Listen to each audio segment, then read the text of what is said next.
Bonjour, welcome. Thank you for coming. My name is Fanny Gadoua, and I am the Manager of Strategic Initiatives and Industry Relations for the Faculty of Fine Arts at Concordia University. J'ai le grand plaisir d'introduire le prochain panel au nom de la Faculté des Beaux-Arts de l'Université de Concordia. La conversation d'aujourd'hui entre Eunice Bélidor, Dominique Fontaine et Didier Morelli porte sur le paysage actuel de la recherche, des études et des pratiques en commissariat au Québec. Cette conversation vise à faire un survol du domaine en s'appuyant sur ce que ces trois commissaires actifs, qui travaillent entre autres dans les musées, les biennales, les festivals de cinéma, les arts de la scène et de l'édition, ont appris de leur expérience d'enseignement et de mentorat auprès de la toute première cohorte de certificats d'études supérieures en études et pratiques commissariales de l'Université Concordia. Ce programme intensif d'1 an met l'accent sur l'apprentissage expérientiel à travers des expositions conçues par les étudiants dans notre tout nouveau laboratoire en commissariat critique Elsbeth McConnell, ainsi que par des stages auprès de partenaires à Montréal, notamment la revue S, la galerie Bradley Esther-Kiran et la Fonderie Darling, ainsi qu'en dehors de Montréal à Toronto, Québec et Vancouver. Il s'agit du premier programme de deuxième cycle en études commissariales au Québec et nous sommes impatients de voir ce que ces futurs commissaires, dont plusieurs ont repris des études après de nombreuses années d'absence ou se reconvertis après une carrière dans d'autres disciplines créatives, apporteront à ce domaine. La conversation d'aujourd'hui vise à explorer les liens entre théorie et pratique dans l'art contemporain et sera d'intérêt, nous l'espérons, pour tous ceux qui travaillent déjà dans le milieu ou pour ceux qui envisagent une formation en commissariat. Veuillez noter qu'il n'y aura pas de période de questions après la discussion, mais on vous invite à rester et discuter avec nos intervenants. Alors, sans plus tarder, joignez-vous à moi pour accueillir nos trois fantastiques enseignants et commissaires, Eunice Bélidor, Dominique Fontaine et Didier Morelli. Hello. Merci beaucoup, Fanny, pour la présentation. Bonjour. Bonjour. J'avais bien hâte de m'entretenir avec vous cet après-midi. Donc, je vais commencer tout de suite en vous demandant si vous avez étudié les pratiques curatoriales dans votre parcours qui vous a mené au commissariat. Si oui, sinon, quelles sont les étapes qui vous ont mené à devenir commissaire aujourd'hui? Alors, je vais commencer. Merci. Merci, Eunice, pour la question. Bonsoir, bonjour, bienvenue. C'est vraiment fantastique de voir autant de gens et de collègues aussi ici cet après-midi. Alors, oui, pour ma part, oui, j'ai fait des études en pratique curatoriale. Et c'était à Amsterdam, au Centre d'art d'Apple. Et avant cela, j'avais étudié aussi en art visuel et en administration des arts. Et puis par la suite, j'ai complété des études en muséologie. Avant de faire des études en pratique curatoriale, j'ai quand même fait des expositions, des projets et travaillé dans un musée, dans les programmes publics, la coordination, etc.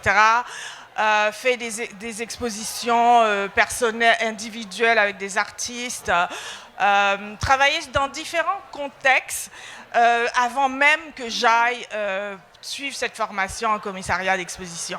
En fait, ce qui m'a amené à faire la formation, c'est en discutant avec des amis, commissaires, collègues, qui, eux, avaient déjà fait une formation au Royal Academy à Londres, où à l'époque, quand moi j'ai étudié, il n'y avait pas beaucoup, c'était pas aussi connu les formations, la pédagogie n'était pas encore aussi développée en commissariat d'exposition. Alors il y avait un programme à Bard, qu'on connaît très bien, ce programme à Londres, et puis il y avait aussi le magasin de Grenoble, oui, en France. Alors, ce sont les trois programmes et le programme à DeApol à Amsterdam, aux Pays-Bas. En fait, il n'y en avait que 4. Alors, et puis, c'était assez contingenté, je dois dire. Tous ces programmes-là n'acceptaient que 5-6 personnes par cohorte.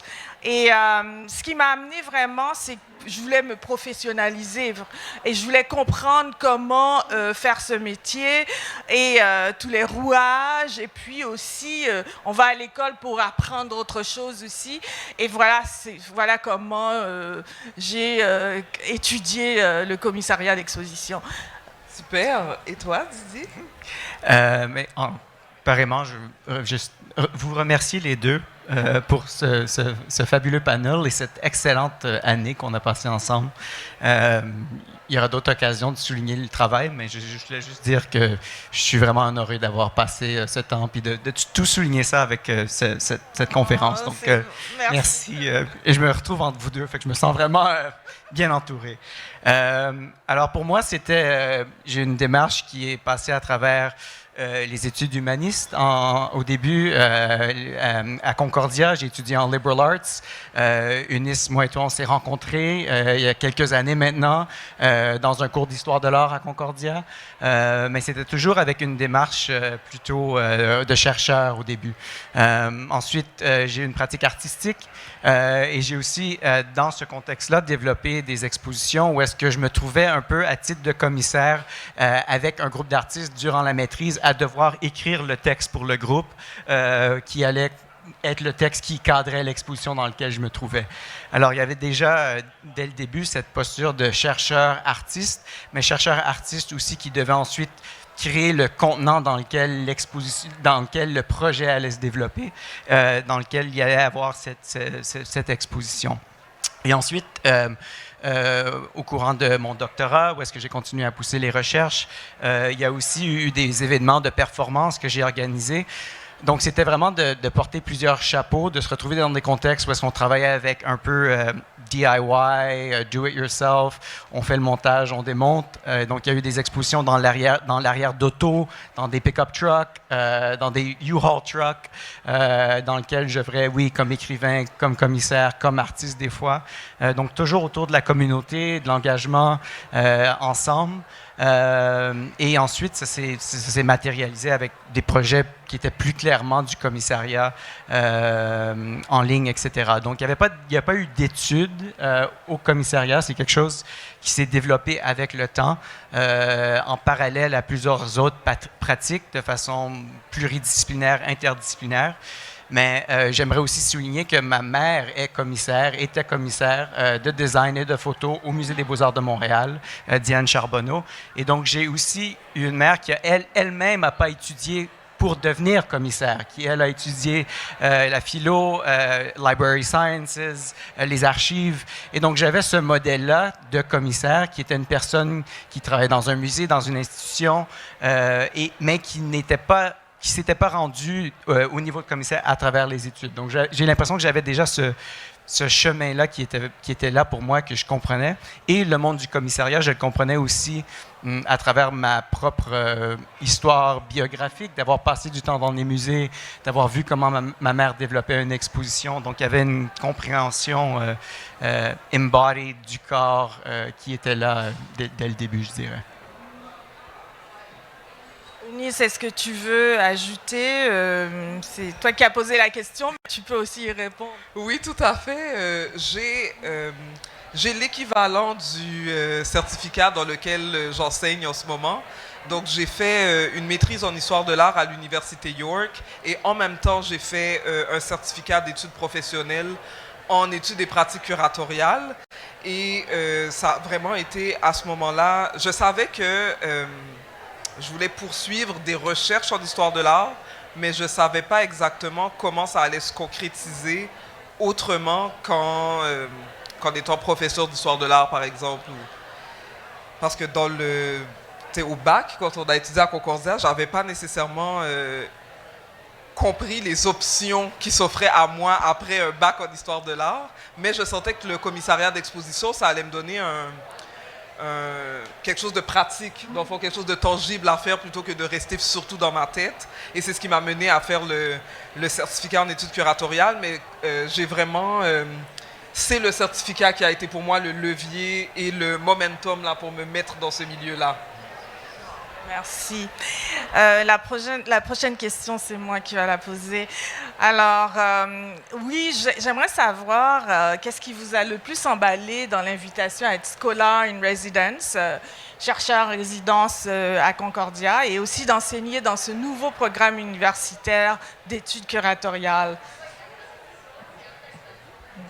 En fait, ce qui m'a le plus emballé lorsque j'ai eu l'invitation, c'était que je savais tout de suite que mon poste allait être d'être scholar in residence, c'est-à-dire scholar en résidence. Et donc, pour moi, c'était un endroit où j'allais pouvoir apprendre à enseigner en enseignant, expérimenter le commissariat avec l'enseignement. Donc, pour moi, j'arrivais dans un environnement universitaire où j'allais vraiment là me développer dans cet environnement-là, mais en même temps, j'allais pouvoir utiliser cette plateforme-là pour poursuivre ma réflexion curatoriale. Donc ça a été une des choses qui m'a emballé le plus au début. Puis, je savais aussi que, sachant que le cours allait s'offrir spécifiquement à Montréal, qui est un milieu et un contexte que je connais très bien, j'avais vraiment envie d'en faire un exercice où j'allais pouvoir offrir ce que je n'ai pas nécessairement eu ou ce que j'ai recherché, comme j'ai moi-même fait le certificat en études curatoriales, notamment d'être en contact avec des professionnels. Donc, dans notre cas, à tous, ça a été d'avoir des invités dans notre cours, mais aussi de les rapprocher du milieu dans lequel ils ont étudié. Donc, on a fait beaucoup de visites, je les ai invités à aller voir, surtout en automne, à aller voir Momenta, à aller voir Viva, donc de comprendre aussi que ce qu'on allait apprendre en classe s'appliquait dans quelque chose dans la vraie vie, très proche d'eux. Donc ça, c'était quelque chose aussi qui m'avait donné très hâte et qui m'avait vraiment emballé à l'idée de faire cette résidence, en fait. Et toi, Didier? Je dirais que c'était similaire dans le fait que j'enseignais déjà en histoire de l'art à Concordia depuis 2 ans comme chercheur postdoctorant, et en fait depuis 3 ans. Et donc j'avais déjà une relation avec les étudiants, avec le programme. Et une des choses que je trouvais intéressante, c'était la force du département d'histoire de l'art, qui est reconnu localement, mais aussi nationalement et à l'international, pour la recherche historique de l'art, mais aussi contemporaine. Mais le fait qu'il y a plusieurs commissaires qui œuvraient déjà à l'intérieur de ce programme-là. Et donc, et je vois que Alice est ici, qu'il y a plusieurs personnes qui ont travaillé pendant longtemps pour que ce programme-là puisse se réaliser. Et que c'était un travail de longue haleine. Rebecca Duclos, Johanna Joachim, Michelle McGill. Et donc, c'était pour moi aussi que ce département, qui a une grande réputation, qui est assez exceptionnel, mettait de l'avant cette proposition pour Montréal. Et comme tu l'as décrit, je pense qu'on est vraiment chanceux à Montréal d'être entouré d'une communauté de commissaires qu'on retrouve aujourd'hui, mais qui était exceptionnelle.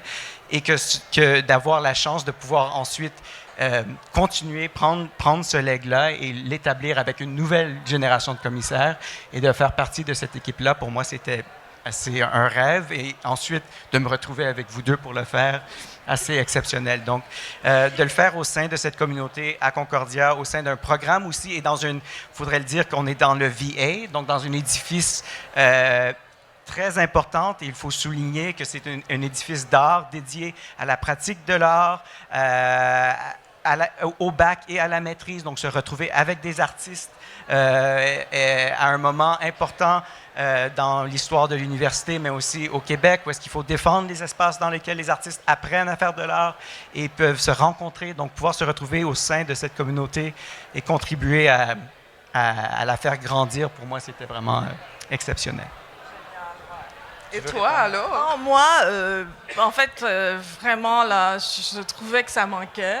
Premièrement, au Québec et à Montréal, un cours comme tel. Alors, quand j'ai eu l'invitation, j'étais tout de suite animée. Je trouvais aussi que c'était une chance inouïe aussi de participer à la mise en place d'un nouveau programme et puis de concevoir les cours, de les développer et de travailler en collégialité avec vous. Ça a été formidable aussi là, d'avoir cette chance de faire ça et puis d'être en présence. Moi, j'adore ça, l'énergie à l'université, l'énergie, la force de l'Université Concordia aussi, avec toutes les ressources, aussi les nombreuses galeries, la vue universitaire, tout là, ce qui se passe sur le campus, et puis le corps professoral qui est assez exceptionnel aussi. Et ça, c'était pour moi, ça m'a tout de suite emballé là. Et aussi de pouvoir travailler avec des étudiants, même si on ne les avait pas encore rencontrés sur papier, c'était des personnes exceptionnelles qu'on nous offrait avec lesquelles travailler aussi. Alors ça aussi, c'est comme j'enseigne aussi, comme pour moi l'enseignement c'est un échange hein, et tout, c'est un lieu de générosité, de partage. Et ça, c'est ce qui m'a aussi emballé là, de savoir que j'allais être dans un contexte où je pouvais aussi apprendre, parce que c'est ça l'enseignement. C'est à deux vites, ouais, c'est un dialogue. Ouais. À moi de vous poser une question. Est-ce qu'il y a une phrase liée au commissariat ou un concept que vous vous êtes trouvé à répéter plusieurs fois durant l'année? Il y a quelques personnes... Il y a des étudiants dans la salle qui vont... OK, ben il faut me trouver drôle. Au début, c'était The Big Idea. Je pense que j'ai beaucoup répété ça au début des cours parce que j'ai enseigné 2 cours. J'ai enseigné le cours, cette session, le cours de conception des expositions et le cours Advanced Topics in Curatorial Studies. Et alors, le cours de conception, c'était vraiment... beaucoup de trouver l'idée là, de big idea, et puis et comme aussi une des ressources du cours c'était le livre d'Adrian George. Alors là c'était devenu la Bible là. Je pense que j'ai dit beaucoup ça, la Bible, notre Bible c'est ça, de Curatorial Handbook. Et l'autre mot que j'ai beaucoup répété aussi dans l'autre cours c'était parce qu'on a parler beaucoup de l'espace de Exhibition Complex, comprendre là où nous sommes situés. Et pour moi, c'était assez important aussi que les étudiants puissent comprendre la géographie, les ressources qui existent à Montréal et comment eux, ils se situaient par rapport à toutes ces ressources-là. Une autre chose aussi importante, oh mon Dieu, je pense que je... Alors, en fait, un autre concept, c'est l'apprentissage comme un event of knowledge. Et comment le commissariat peut être un événement de connaissances, comment on peut mettre les connaissances, beaucoup plus que mettre en œuvre, mettre en exposition des beaux objets et machin et tout, mais comment aussi on travaille avec les idées. Alors on a beaucoup réfléchi à tout cela aussi, et voilà. Puis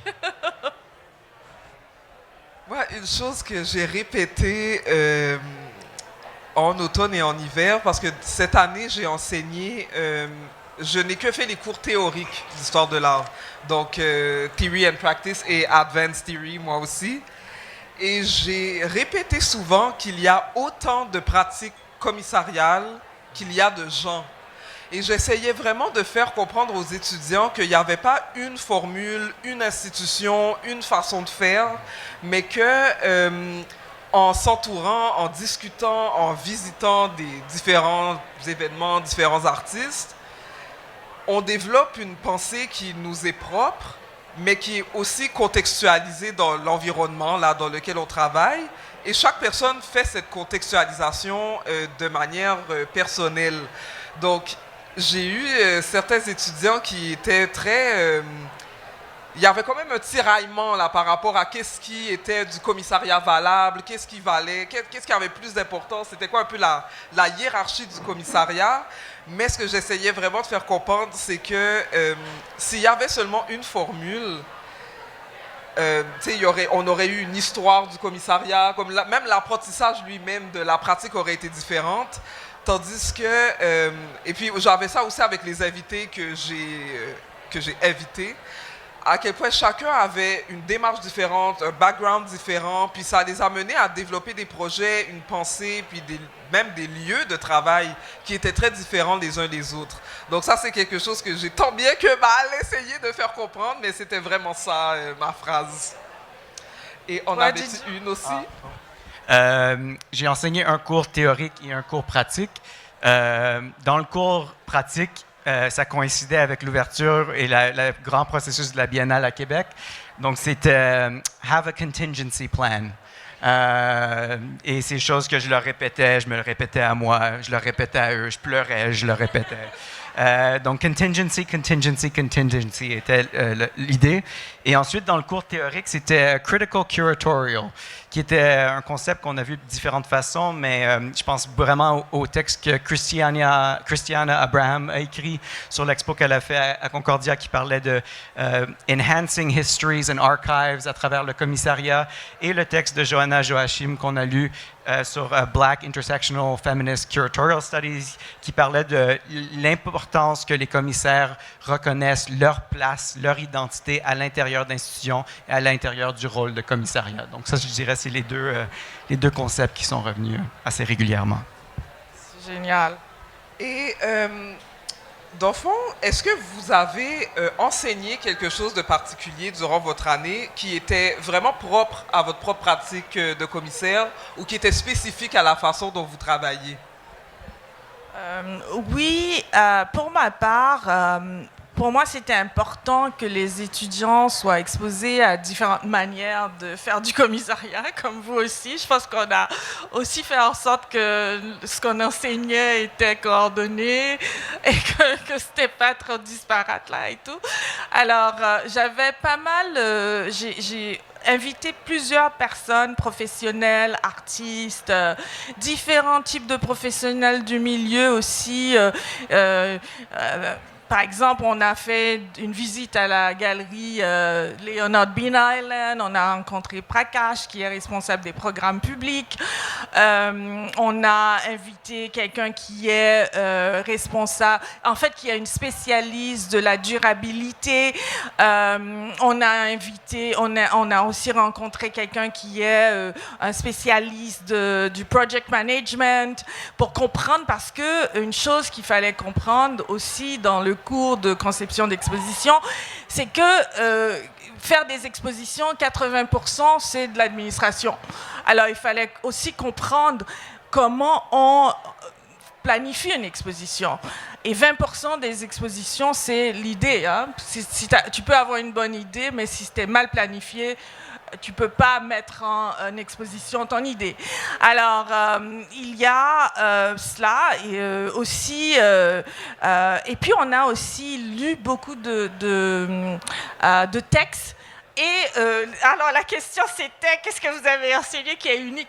Voilà ce qui est unique à ma manière de faire, c'est d'être exposé à différents professionnels du milieu pour comprendre qu'une exposition, c'est pas seulement écrire un texte et puis faire une liste d'artistes, mais c'est de comprendre comment mettre en œuvre ces idées et comment réussir un projet d'exposition. Et pour moi aussi, c'est ma manière de travailler aussi, là, de voir tous les aspects dans un projet. Quand je fais un projet, je pense à tous les aspects du projet. Et je voulais aussi que les étudiants, les participants puissent comprendre cela aussi. Ouais. Et puis puisse aussi avoir une chose pour moi qui était très importante, parce que j'ai fait beaucoup de projets à l'international, j'ai étudié à l'international. Je voulais aussi que les étudiantes comprennent aussi des particularités du monde. Et pour moi, c'était très important que les idées venant d'ailleurs soient enseignées dans le programme. Et les lectures, des différentes sortes d'expositions, des exemples aussi d'expositions, faire un peu une histoire des expositions, un petit peu là, parce que le titre des cours que j'ai enseignés, c'était pas histoire des expositions, mais à l'intérieur de ces cours-là, j'ai quand même fait en sorte de montrer différentes expositions à travers le monde, etc. Là. Et puis différentes institutions internationales aussi qui font.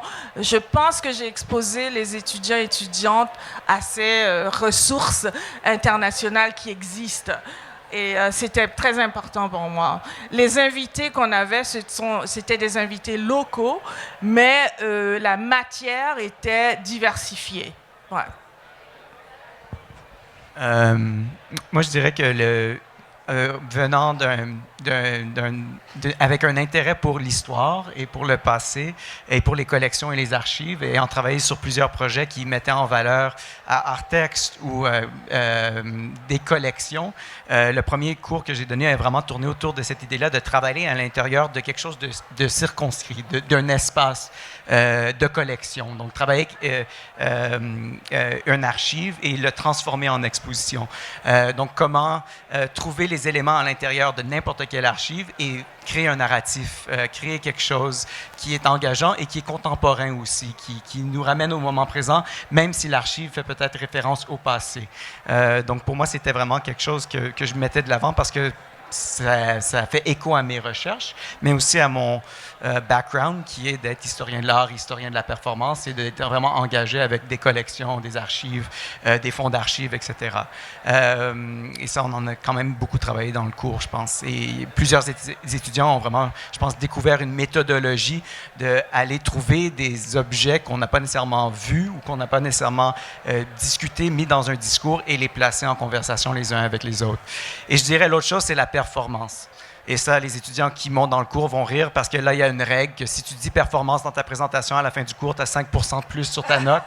Et c'est parce que, bon, je suis historien de la performance, je suis artiste de la performance. Mais pour moi aussi, la performance, c'est une méthodologie relationnelle. C'est la façon avec laquelle je rentre en contact avec, on parlait de l'administration, mais aussi avec les artistes, avec les gens avec qui je travaille. C'est l'état, ce que je mets de l'avant. Et donc, cette idée de la performance, oui, comme médium, objet, mais aussi comme code théorique, comme commissaire, qui se déploie sur un espace, mais aussi avec des artistes, dans le contexte d'une biennale ou d'une exposition locale, était pour moi, je pense, une de mes forces à cause de mon background. Ouais.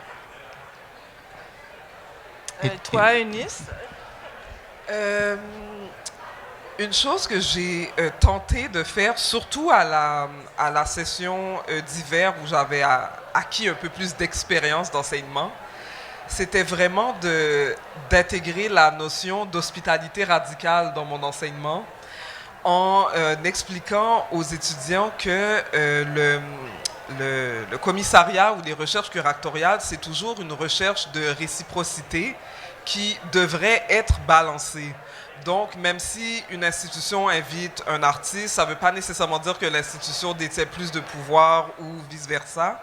Et ça, c'est quelque chose sur lequel, peu importe les différents thèmes, les différents sujets qu'on a abordés pendant l'année, il fallait toujours revenir à cette notion de l'horizontaliser, dans le fond, puis de créer une réciprocité entre les différents agents qui sont intégrés dans les conversations. C'est sûr qu'on va y revenir un peu plus loin dans une des questions que vous avez pour moi, mais ça, c'était vraiment...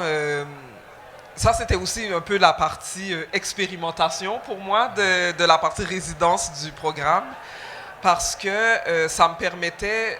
mes étudiants ont aussi fait beaucoup de lectures, puis on s'est basé aussi beaucoup sur les textes pour ensemble créer notre propre théorie, mais... ça a vraiment été un moyen pour moi d'être comme, OK, ben moi, en ce moment, c'est quelque chose sur lequel je réfléchis, mais est-ce que ça fonctionne vraiment de réfléchir à ça dans le commissariat? Donc, c'était aussi de le tester un peu avec les étudiants, puis de nourrir ma recherche, mais de nourrir aussi notre cours et nos conversations à partir de cette idée-là. C'est bon que tu dis ça parce que ça mène bien à la prochaine question. On a parlé de ce que nous on apportait, mais ma question pour vous c'est avez-vous appris quelque chose ou plusieurs choses au cours de la dernière année en enseignant le commissariat et comment l'aspect pédagogique de ce programme a-t-il influencé votre propre démarche? Oui, j'ai appris beaucoup de choses. Premièrement, j'ai appris plein de choses des étudiants aussi en enseignant. Ce que je disais auparavant au début, c'est que c'est un échange, hein, l'enseignement.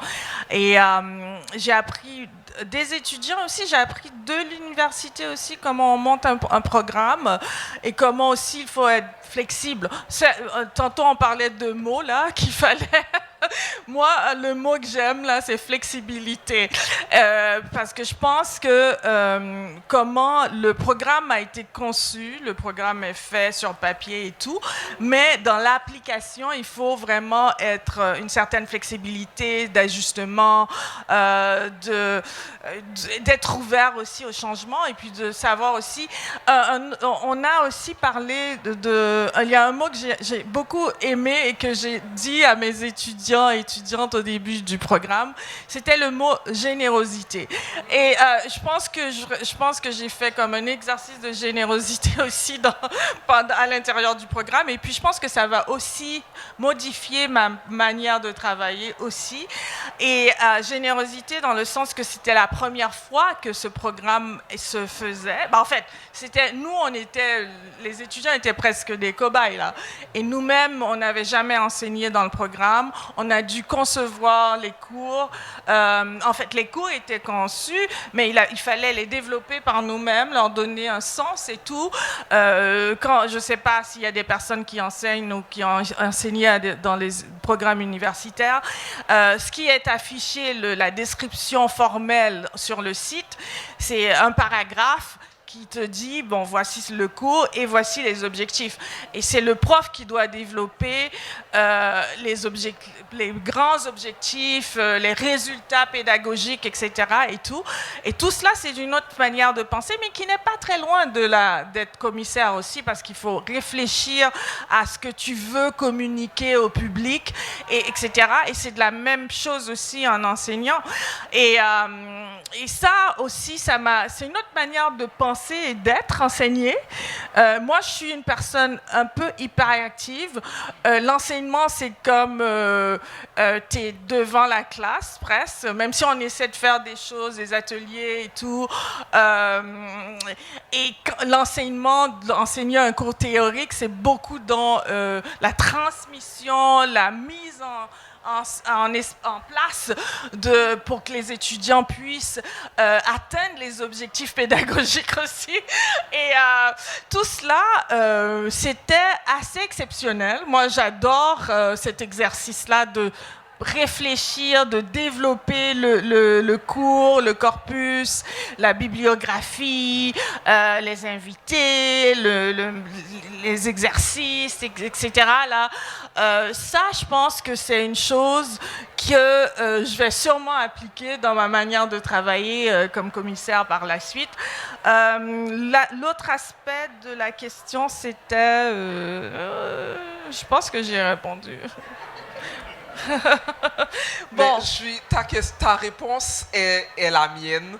Et c'est définitivement des choses auxquelles on a parlé tous ensemble, parce que une chose que j'ai définitivement appris, c'est autour de comment le programme a été conçu, mais aussi les limitations de la conception d'un programme dans une université avec le corps professoral qui existe, les rythmes, les façons de faire universitaires, et de les traduire de manière pratique et appliquée. Ça, c'était quelque chose que j'étais comme, OK, je l'apprenais en même temps là que ça avait lieu.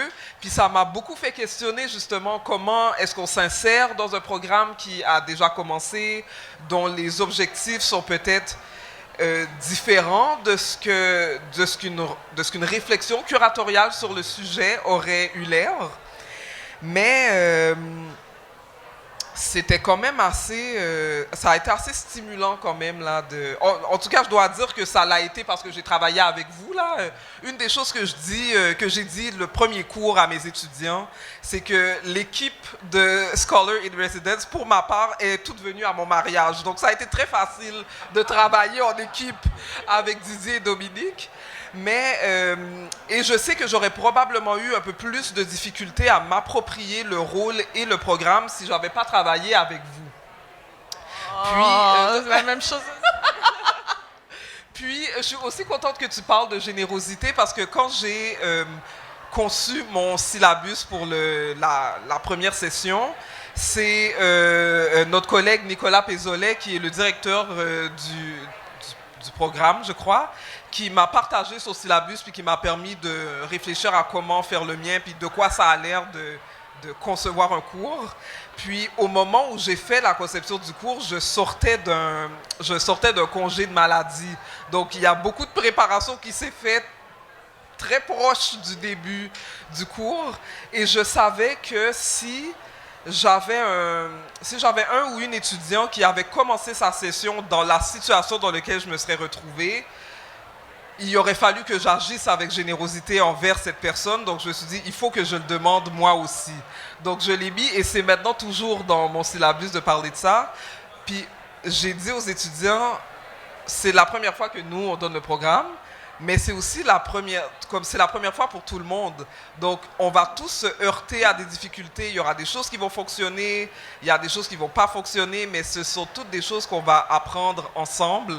Et ça, c'est définitivement quelque chose que j'ai senti que j'ai réussi qu'on a réussi à appliquer justement parce que on est des scholars puis qu'on a pu adapter le syllabus de cette façon-là. Mais définitivement, une chose que je vais intégrer là dans ma pratique, si ce n'était pas déjà le cas, c'est d'intégrer cette générosité-là d'emblée, de questionner rapidement le contact avec les personnes avec qui je travaille pour que la générosité arrive très rapidement un peu dans notre horaire de travail. Aussi, moi, je trouve que c'est... ça va? Ouais, ben, une chose aussi, il faut pouvoir s'adapter parce que ce que j'ai essayé de faire aussi dans les deux cas, c'est de pouvoir comprendre le monde dans lequel on vit. Et si on n'a pas cette capacité adaptative, bon, on est foutu. Puis là, je pense que c'était le cas réel là, pour nous, là, de pouvoir se retourner, s'adapter, d'être flexible dans la manière de faire avec les étudiants. Rien n'est fixe, tout peut bouger. Et pour moi, ça a été... très important. Et c'est quelque chose qui est devenu pour moi comme une espèce de motto, là, être adaptif.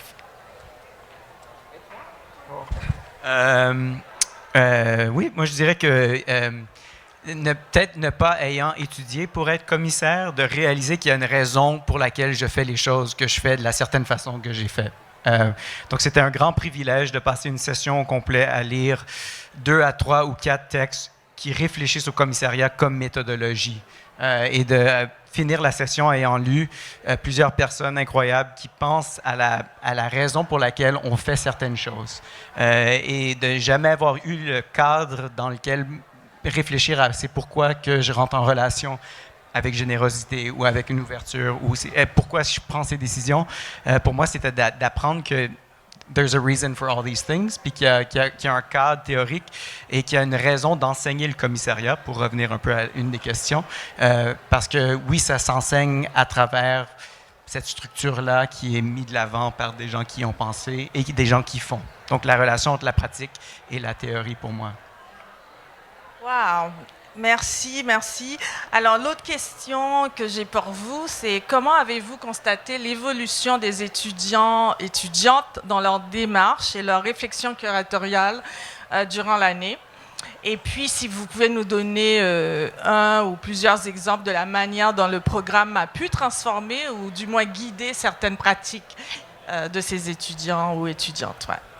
Tu sais, j'aimerais te laisser répondre simplement parce que tu as aussi déjà enseigné, mais pas dans le cadre de ce programme-là, s'il y a peut-être des différences par rapport à cette évolution-là. Oui, je dirais qu'une des choses qui était intéressante, c'est le niveau d'incertitude et de doute qu'on a beaucoup parlé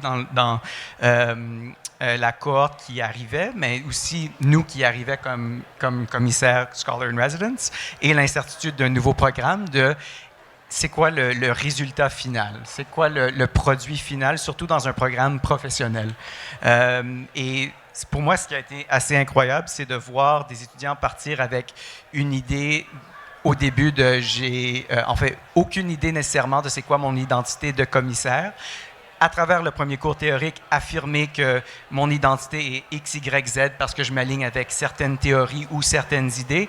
Et ensuite, arriver à cette semaine et il y a 2 semaines, de mettre en espace des projets à travers un collectif qui met en espace ces arguments-là, puis qui performe ces arguments-là, pour moi, a été vraiment exceptionnel. Fait que c'était de pouvoir voir en l'espace de 10 mois, même moins, une personne partir de « j'ai un intérêt pour » à « j'ai une identité ferme, ancrée, je mets mes œuvres de cette façon-là et je rentre en relation avec le monde avec qui je travaille de cette façon-là, de façon assez évidente et affirmative. Donc, on a plusieurs histoires, je pense, de succès. On a des projets de commissariat qui vont se passer dans les 3 prochaines années à Montréal et au Québec à travers des partenariats et des étudiants qui sont sortis avec leurs idées. Et donc, pour moi, c'est vraiment la rapidité avec laquelle les gens ont affirmé leur identité et leur propre façon d'être commissaire, pour revenir à ce que vous avez dit au début. Écoute, je suis contente de t'entendre dire ça parce que une chose que j'ai remarqué à la dernière semaine de mon cours et que j'ai fait la remarque d'ailleurs aux étudiants, c'est qu'à chaque semaine, il y avait... Souvent, j'ai trouvé des étudiants frileux de s'affirmer commissaire. On dirait que tout le monde... Le commissariat, il y avait toujours quelque chose qui était comme... Il y avait une certaine idée que le commissariat était assez hiérarchique comme rôle, puis personne voulait un peu intégrer ce rôle-là, comme si ça voulait dire plus d'être commissaire que ça l'est vraiment. Et ça, c'était quelque chose que j'ai questionné les étudiants beaucoup parce que à chaque semaine, il y avait comme un peu...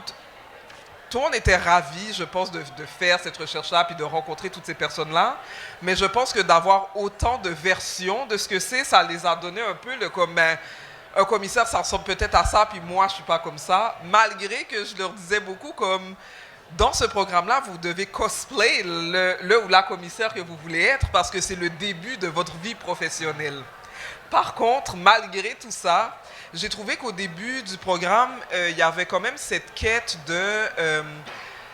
un commissaire, c'est une liste de rôles définis. Puis à la fin du cours, il y avait vraiment une plus grande réflexion que le commissariat était une méthodologie. Et ça m'a fait du bien de le remarquer quand même parce que bon, les évaluations étaient quand même faites en fonction de donner ça, mais les étudiants ont quand même eu une grande confiance dans ce qu'ils ont découvert dans le programme. Et ça, c'est quelque chose que j'ai été ravi de réaliser. Puis comment aussi, même si on était... on n'a pas donné nos cours nécessairement ensemble, mais vous étiez intégrés dans mes cours. Vous étiez toujours... J'avais toujours une trace, en fait, de ce que vous aviez fait. Puis ça m'a fait du bien de savoir que le programme a vraiment été compris par les étudiants comme un ensemble de choses. Donc ça a été une découverte, là, définitivement. Et toi?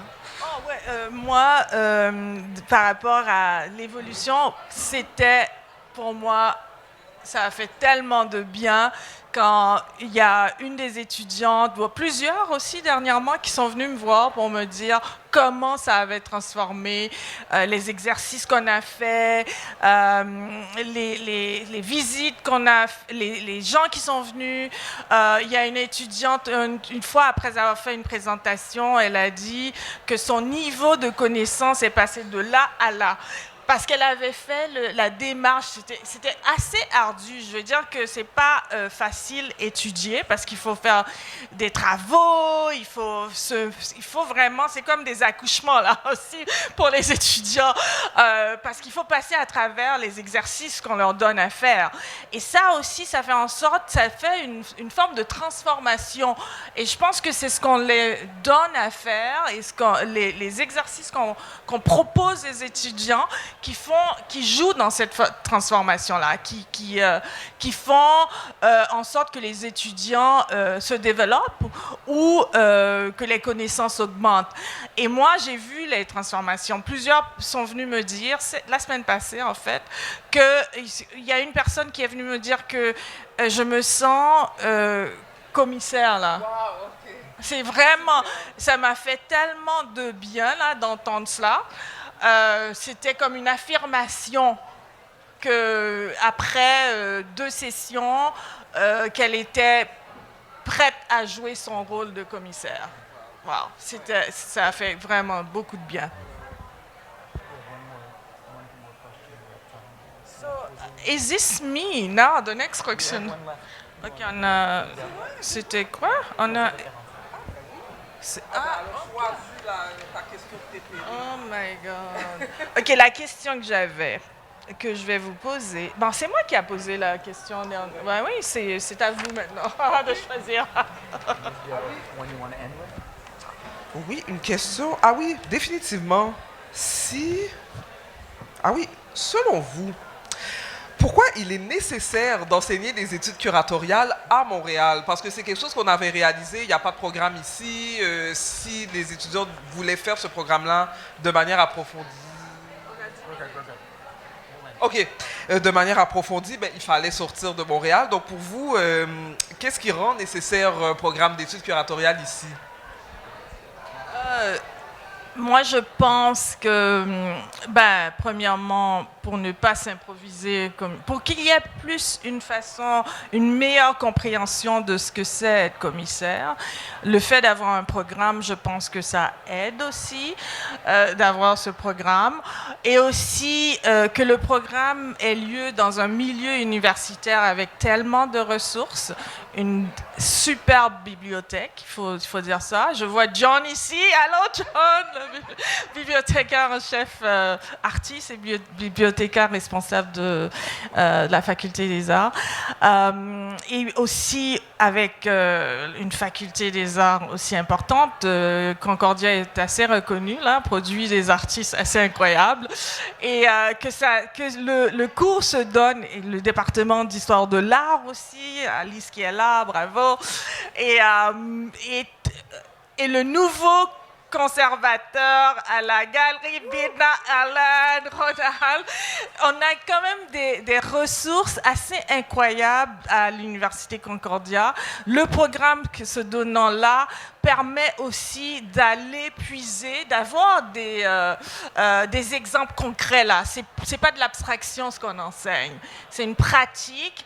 Et on a des exemples probants de comment cette pratique-là peut être mise en application. Alors, le fait que c'est un programme qui professionnalise, c'est un programme pratique, c'est un programme de 2e cycle, c'est un programme où les gens doivent avoir un baccalauréat, une expérience et tout. C'est pas un programme qui est fait pour tout le monde, je dois le dire. Il faut être prêt à travailler, et puis il faut être flexible, et puis il faut être ouvert. C'est un programme qui demande beaucoup d'ouverture d'esprit.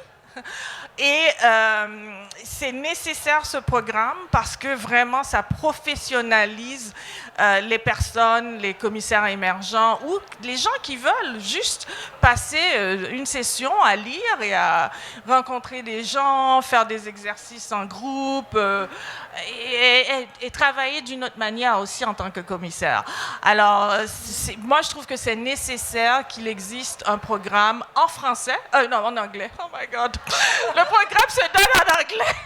Le programme est à Montréal, mais c'est un programme francophone, anglophone. Mais les francophones peuvent